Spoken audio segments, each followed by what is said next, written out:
Hoy concluimos esta etapa de la serie del libro de Hechos. Hemos estado estudiando el libro de Hechos desde octubre. Desde octubre hemos estado estudiando el libro de Hechos y por la gracia de Dios pues hemos ido avanzando, aprendiendo, comprendiendo, conociendo parte, ¿verdad?, de lo que fue esa iglesia primitiva y todas aquellas cosas que los desafiaron a ellos a vivir para la gloria de Dios en medio de distintas circunstancias, en medio de distintas dificultades, conflictos y problemas.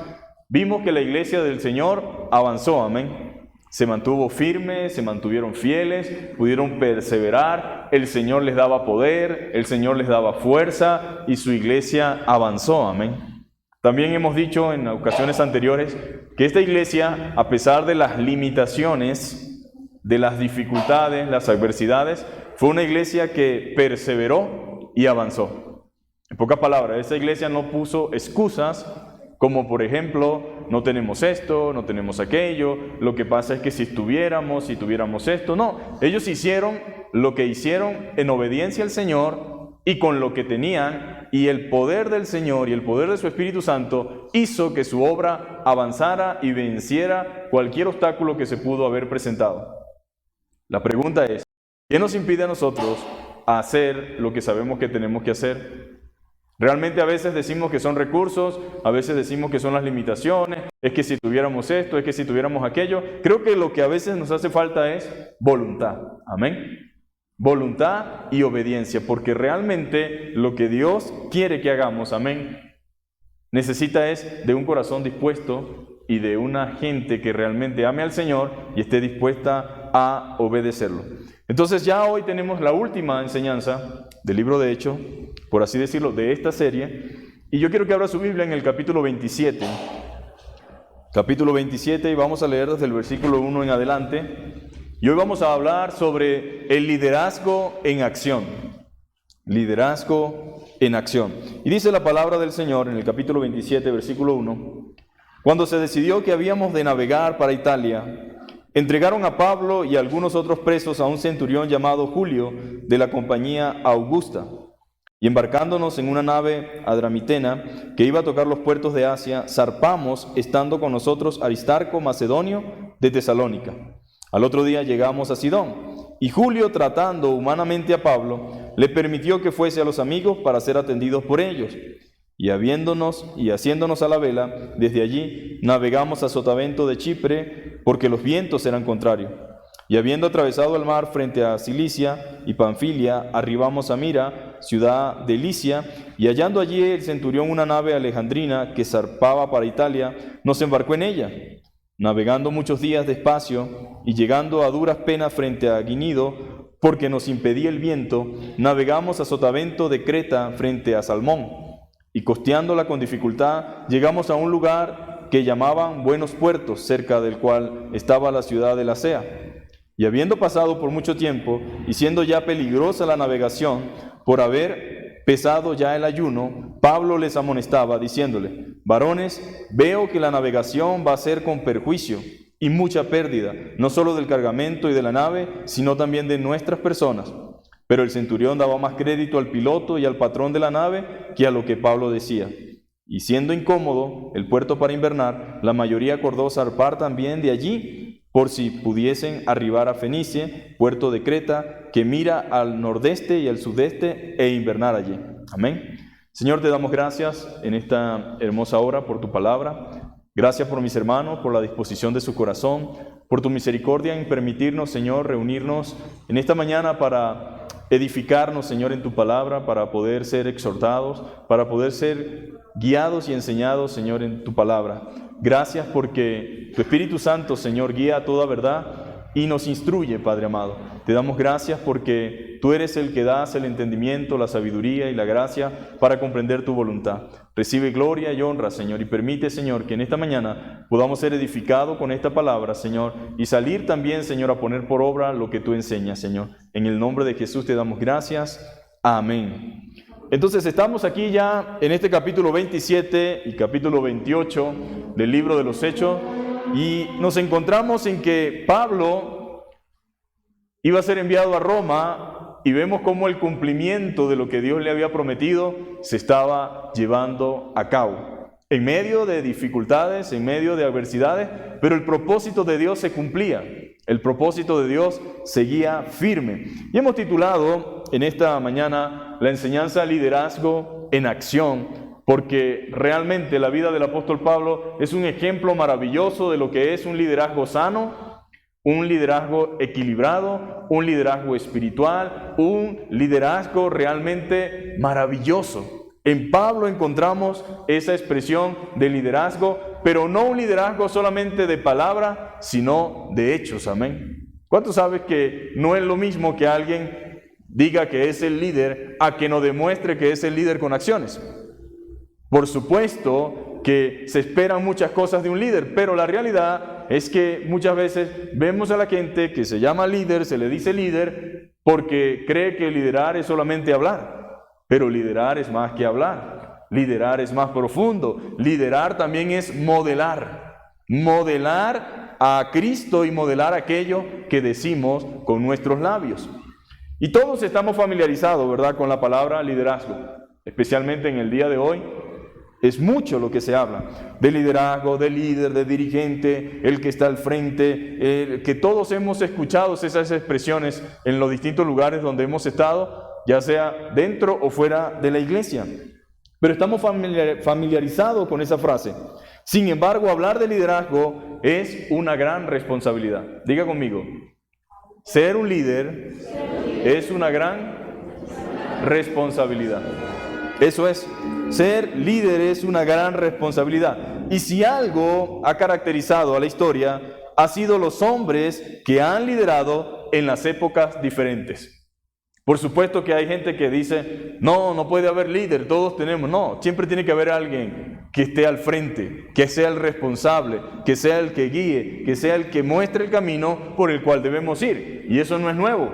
Por eso había un Abraham, por eso había un Moisés, por eso había un Josué, y por eso hubieron muchísimos líderes a lo largo de la historia del pueblo de Dios. Y cuando uno habla de líder, la gente se imagina a alguien que está encima de uno, a alguien que decide por uno, a alguien que no. El liderazgo no es eso. Lamentablemente hay una distorsión del liderazgo que tristemente se ha introducido dentro de la iglesia y ha afectado la vida de muchas personas. Pero un liderazgo o un líder no es una persona que se adueña de mi vida y hace conmigo lo que él quiere. No, ese no es un liderazgo bíblico o no es un liderazgo correcto. Pero los líderes se necesitan, mis queridos hermanos. Lamentablemente hay líderes buenos y hay líderes malos. Hay líderes que han hecho muchísimo daño y que hacen cosas terribles. Digamos, son unos buenos líderes para lo malo. Pero nosotros no estamos hablando de ese tipo de liderazgo. Estamos hablando del liderazgo espiritual, del liderazgo bíblico y del liderazgo que Dios quiere que esté dentro de la iglesia y que desea que nosotros anhelemos imitar. Pablo dijo, sé imitadores de mí como yo de Cristo. Ahora, cuán importante es que usted entienda esto en esta mañana. Algunos líderes, para bien, y lamentablemente otros para mal. Sin embargo, no podemos negar que el mundo necesita líderes, mis queridos hermanos. Por eso tenemos un presidente que en teoría está allí para guiar la nación con el propósito de generar bienestar y seguridad. No podemos tener un país sin una cabeza, ¿verdad? Como tampoco hay una iglesia sin una cabeza. La cabeza es Cristo, amén. Cristo es la cabeza de la iglesia. Entonces, por ejemplo, se necesita un presidente. Por eso está allí, para generar bienestar, seguridad. Por eso tenemos distintos ministerios de educación, ministerio de la cultura, ministerio. Hay distintos ministerios y distintas personas al frente. Y un responsable en cada uno de esos ministerios. Porque alguien tiene que dar cuenta de lo que se está haciendo y de lo que no se está haciendo. Y por lo general son personas que tienen y ejercen influencia en la gente. Eso es lo que dice la palabra o es lo que enseña. Por eso usted debe analizar y debe mirar bien a quién sigue y por qué lo sigue. Porque no podemos seguir a nadie a ciegas. Tenemos que ver por qué seguimos a dicha persona. Pablo decía, sé imitadores de mí, como yo de Cristo. Pablo era una persona confiable una persona transparente, una persona genuina, una persona sincera, una persona que realmente vivía para la gloria de Dios. Y él no tenía reparo en decir, sean imitadores de mí, porque él estaba haciendo la voluntad de Dios. Y si alguien lo imitaba a él, hacía la voluntad de Dios también. Y Pablo estaba muy claro, mis queridos hermanos. Entonces yo debo analizar, como cristiano, como hijo de Dios, las razones por las cuales sigo a alguien. ¿Qué es realmente lo que me mueve a seguir a dicha persona? Lamentablemente es triste que tengamos que decir que dentro de la iglesia existan líderes corruptos y malvados. Por supuesto que Dios se encargará de juzgar a dichos líderes. Cuando uno trata de definir el concepto de liderazgo, uno se encuentra con una gran variedad de conceptos. Y aquí quiero que entienda algo. No es lo mismo el liderazgo sin Cristo y el liderazgo en Cristo. Y ya vamos a ver por qué. Entonces uno se encuentra con una variedad de conceptos, pero los versados en la materia lo resumen como influencia. ¿Qué es el liderazgo? Influencia. Eso es liderazgo. El líder ideal es alguien cuya vida y carácter motiva a las personas para que le sigan. Y oiga bien esto. El líder ideal es alguien cuya vida... No puede haber un líder que contradiga con su vida lo que hace con su boca, o lo que dice con su boca se contradiga con lo que hace. No, el líder ideal es cuya vida y carácter motiva a las personas para que le sigan. Pero el concepto que tiene el mundo es muy distinto al concepto de liderazgo cristiano. Ahora Jesús definió de manera distinta al mundo lo que es el verdadero liderazgo. El mundo ve en el liderazgo la oportunidad de poder y posición.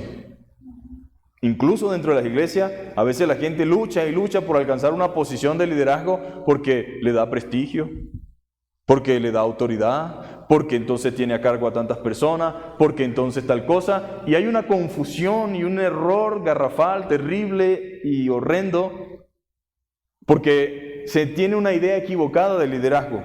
El mundo ve entonces el liderazgo como la oportunidad de poder y posición. Y aunque nos cueste aceptarlo, eso se ha traspasado a la iglesia de manera negativa y la gente quiere ser un líder por alguna razón específica, por algún beneficio en particular, porque se siente que es alguien importante o porque tiene o goza de algunos privilegios. Entonces podemos decir que el mundo se ha metido dentro de la iglesia, lamentablemente. Algunos lo ven como la capacidad o el poder de poder estar encima de otro y de obtener prestigio y en algunos casos riquezas o lucro. Pero Jesús dice todo lo contrario. Vamos a ir a Mateo capítulo 20. Mateo capítulo 20, versículo 20 hasta el 28.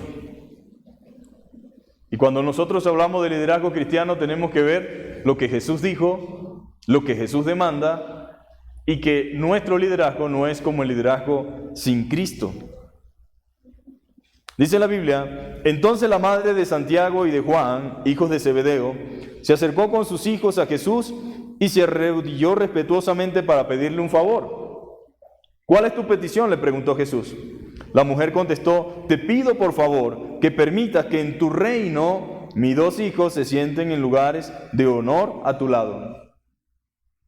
No pidió nada la doñita, ¿verdad? Muy sencilla la señora. Que se sienten a tu lado, en un lugar de honor. Uno a tu derecha y el otro a tu izquierda. Y Jesús le respondió, no saben lo que piden. ¿Acaso pueden beber de la copa amarga de sufrimiento que yo estoy a punto de beber? Claro que sí, contestaron ellos. Podemos. Jesús le dijo, es cierto, beberán de mi copa amarga, pero no me corresponde a mí decir quién se sentará a mi derecha o a mi izquierda. Mi Padre preparó esos lugares para quienes Él ha escogido. Cuando los otros 10 discípulos oyeron que Santiago y Juan habían pedido, se indignaron. Así que Jesús los reunió a todos y les dijo, ustedes saben que los gobernantes de este mundo tratan a su pueblo con prepotencia y los funcionarios hacen alarde de su autoridad frente a los súbditos. Pero entre ustedes será diferente. Diga conmigo, entre nosotros debe ser diferente. Y esta mujer pidió que su hijo se sentara, uno a su derecha y el otro a su izquierda. Y cuando los otros 10 escucharon, se molestaron. ¿Y por qué creen ustedes que se molestaron? Porque le pareció injusto que ellos pidieran eso. Ahora, cuando Dios ve que entran en un pleito, en una discordia entre ellos y en una discusión, Jesús los llama aparte y le dice algo interesante, mis queridos hermanos. Les dijo, entre ustedes no será así. Entre ustedes las cosas van a ser diferentes. Entre ustedes va a ser diferente. El que quiera ser líder entre ustedes deberá ser sirviente, dice la traducción viviente. Debe ser un siervo, debe servirle a los demás. ¿Y sabe qué es lo más complejo? Y lo que la gente no quiere hacer, servir. La gente quiere que le sirvan, pero no quiere servir. Y Jesús dijo, el verdadero liderazgo, el verdadero ministerio entre nosotros está en poder servir a los demás, en poder servir a otros, en poder ser nosotros el puente que una a otras personas con la solución o con el Señor. La idea es que nosotros entendamos que entre nosotros no va a ser así. ¿Cómo es el liderazgo del mundo? Arrogante, prepotente. ¿Tú sabes quién soy yo? Yo soy fulanito de tal. Así que no me hables así. No sabes con quién estás hablando. Así funciona en el mundo. Algunos sacan su chapa de lo que son, ¿verdad? Y son prepotentes, arrogantes. Y no lo decimos nosotros, lo dice la palabra del Señor, ¿sí o no? Se enseñorean de las naciones. Se hacen dueños de lo que no les pertenece. A ustedes se les olvida, dice Dios, que ustedes no están allí para hacer lo que ustedes quieren. Ustedes están allí para hacer lo que Dios dice. Un pastor no es el dueño de la iglesia. Un pastor no es el dueño de las ovejas. Una cosa es cuidar las ovejas y otra cosa es el dueño. El dueño es Dios. El dueño de la iglesia es Dios. Yo soy simplemente un siervo, un obrero que está aquí para servirles, para servirles. ¿Qué hace un pastor entre las ovejas? Cuidarlas, que no se las coma el lobo, quitarle la lana de exceso, que estén pendientes de que no se extravíen, de que no se pierdan. En pocas palabras, un pastor es un sirviente de las ovejas. Está allí para servirle a las ovejas y él sirve a las ovejas por amor del dueño de las ovejas, que es Dios. Pero no puede hacer lo que quiera con las ovejas. No puede comerse una el sábado, una el domingo, no puede regalarle una a Juan, otra a Pedro, no puede agarrarle la lana y hacer con la lana lo que quiere. Eso es del Señor. Las ovejas son de Dios. Y el que sirve o el que está liderando, está sirviendo esas ovejas y él no tiene realmente nada de lo cual jactarse o por qué sentirse mayor que otros. Pero en el mundo hay prepotencia, hay arrogancia, se enseñorean. Un presidente, digámoslo de esta manera, está para servir a la nación, pero no es el dueño de la nación, pero se hacen dueños de los países. Se creen reyes de los países, deciden arbitrariamente en los países y usan los recursos muchas veces para lo que ellos quieren. Sí, está bien, estamos hablando de los países, pero ¿qué entonces de los otros, de la forma interna de nosotros? ¿No es cierto que dentro de la iglesia y dentro del ministerio hay arrogancia, hay prepotencia y a veces se creen dueños de la obra como que si ellos son los dueños y el dueño es Dios? Por lo tanto, entre nosotros, dice Jesús, o nos recuerda, no debe ser así. ¿Cómo no debe ser? No debe haber arrogancia, prepotencia. Somos sirvientes, mis amados hermanos. El líder, el que quiera ser el mayor, el que quiera ser el más grande, debe ser vuestro siervo. Estamos aquí para servir, para hacer la voluntad de Dios, para bendecir a otros con lo que Dios nos ha dado, con los dones o las capacidades. Pero eso no es para nosotros reclamar privilegios o posición. O para hacernos grandes y a veces intocables. Siempre recuerdo un pastor que decía, no puede ser pastor alguien que no huela a oveja. Porque a veces los pastores parecen estrellas, dice él. Entran por una puertica y salen por una puertica y nadie tiene acceso a ellos. No debería ser, pero sucede. Y por supuesto que nosotros entendemos, mis queridos hermanos, que Dios a veces tiene que hablar muy claro y directo con nosotros. Porque a veces estamos sumergidos en una idea equivocada del ministerio, en una idea equivocada del liderazgo, y le hemos vendido esa imagen al mundo, tristemente. A veces la gente tiene un concepto errado de la iglesia y de los pastores y de los ministros por el mal ejemplo que hemos dado. Y es triste. Y tenemos que reconocerlo, no podemos tapar el sol con un dedo. Usted no puede ir por ahí por el mundo diciendo a la gente, no, eso es mentira, eso no es así, si eso es lo que hemos demostrado. A veces me toca decirle a la gente, tienes razón, se han hecho esas cosas, eso no es correcto, pero la Biblia dice esto. Entonces ahí está el Señor. Ustedes saben que los gobernantes de este mundo tratan a su pueblo con prepotencia y los funcionarios hacen alarde de su autoridad frente a los súbditos, pero entre ustedes será diferente, entre los creyentes debe ser distinto. El que quiera ser líder entre ustedes deberá ser sirviente, y el que quiera ser el primero entre ustedes deberá convertirse en esclavo. En pocas palabras, Dios quería quitar ese afán y esa competencia por convertirse en líder, diciéndole, si realmente quiere ser eso, entonces debe ser esto primero. ¿Y sabe usted qué pasa con la gente cuando le dicen, sí, tú vas a ser el líder, pero tienes que hacer esto? Bueno, eso no era lo que yo creía ni lo que yo me imaginaba. Yo pensaba que por ser el líder me iban a abrir la puerta, me iban a recibir, me iban a... No. Eso no es. Estabas equivocado, le dice el Señor. Ahora tal vez la mamá pensaba, bueno, va a estar a tu lado y a tu derecha, entonces va a gozar de muchos privilegios. No, el privilegio que van a tener es sufrir lo que yo he sufrido, tomar de la copa que yo he bebido y servir a otros, servir a los demás. Tienen que convertirse primero en esclavo, pues ni aún el Hijo del Hombre, y aquí es donde usted debe enfocarse, vino para que le sirvan, sino para servir a otros y para dar su vida en rescate por muchos. El mayor ejemplo de humildad, de sencillez, el mayor ejemplo de desprendimiento y de amor y de entrega fue nuestro Señor Jesucristo, el cual siendo Dios no le importó ser igual a Dios como cosa a que aferrarse, dice la Biblia, sino que se despojó a sí mismo tomando la forma de siervo. Ahora, si Cristo hizo eso, ¿quién soy yo porque me llame fulano de tal? Debo servir. Debo entregarme, debo hacer las cosas como el Señor, mi querido hermano. En el Señor no había lugar para la arrogancia ni para la prepotencia, aunque era Dios, 100% Dios y 100% hombre. Él vino a dar su vida, no vino para que le sirvieran, sino para servir y a dar su vida en rescate por mucho. Y si eso lo hizo el líder supremo, por así decirlo, a quien adoramos y a quien servimos, ¿qué quedará entonces para nosotros? Porque a veces sentimos, no, yo no puedo, yo no debería estar haciendo eso, yo me merezco estar en no sé dónde, o yo debería ser. Si usted es un líder, no importa donde Dios le permite estar o donde Dios le ponga, usted está allí para servir. Usted no está allí para recibir pleitesía, sino para servir. Ahora, distinto es el reconocimiento y la consideración.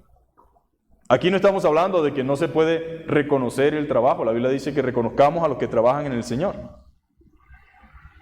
Aquí no se trata de que no reconozcamos que alguien o fulano o fulana de tal está haciendo un trabajo extraordinario. A veces la gente necesita una palmadita, ¿verdad? Oye, gracias hermano, tu esfuerzo, tu dedicación, tu trabajo bendice mi vida de una manera especial, espectacular. El Señor no está en contra de eso. Una cosa es las palabras lisonjeras.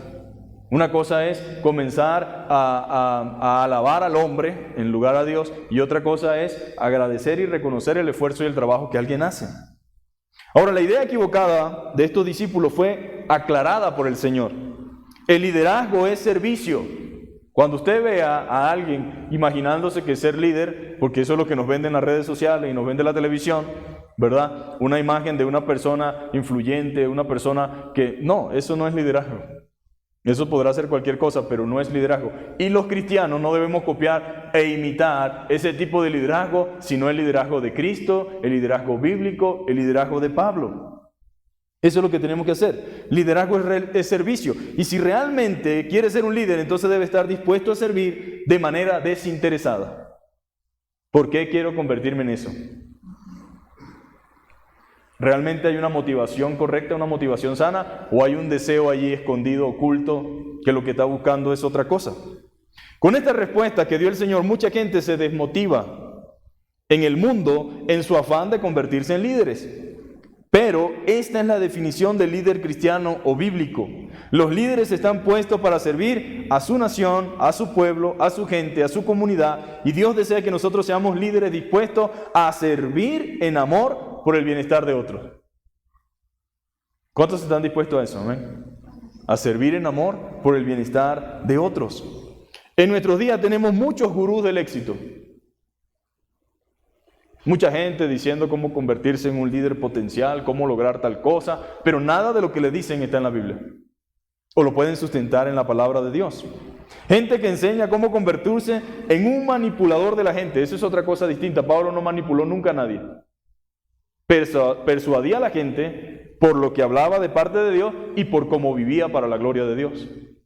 Nunca nadie hizo nada por Pablo porque estuviera condicionado mentalmente. Todo lo que hicieron o llegaron a hacer por él era el resultado del ejemplo de una vida íntegra, de una vida fiel y de una vida de amor y devoción a Dios. Se enfocan solo